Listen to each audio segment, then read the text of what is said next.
Hello YouTube subscribers, this is Angela Convelau, and I'm so sorry I run on Hmong time. That is why I have a Christmas song for you that's kinda late. But this Christmas song is actually requested by my older cousin Kalia Sosalor. It's called Mary Did You Know? So I translate to Hmong. I hope that you and the kids and the family and all of YouTube and subscribers, you guys would just enjoy it for this late Christmas. Yeah. I mean, come on, in the radio, they're still playing Christmas songs.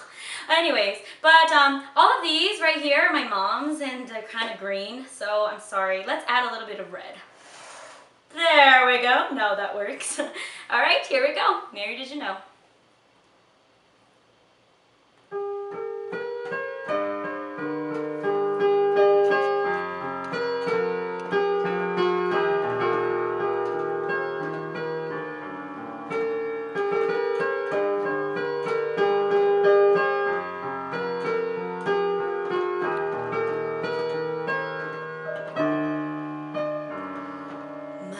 Có bộ bao để có tung itu yêu tao cái sang lại để inu mai là có bộ bao để có tung itu yêu chờ tao xóa lên xóa tu có bộ bao để có tung itu nương thì lỡ hông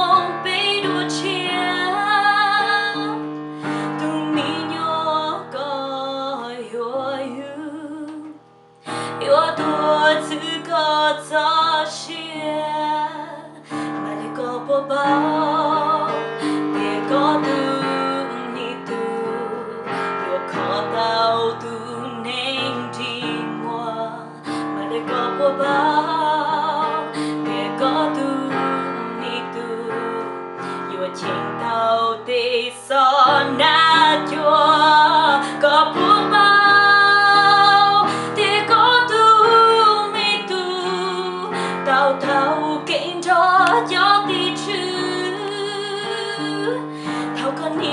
chỉ có tu mẹ tu có tự nhiên chỉ tao và chú oh my là có bộ bao.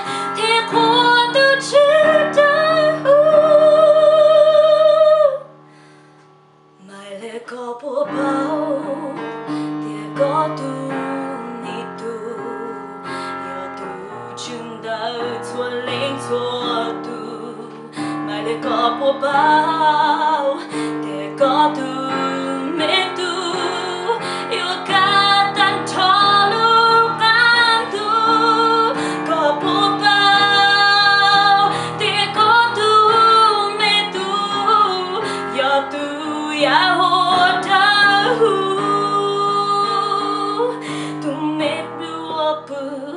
có xuống thiên yêu tu Chúa Giêsu.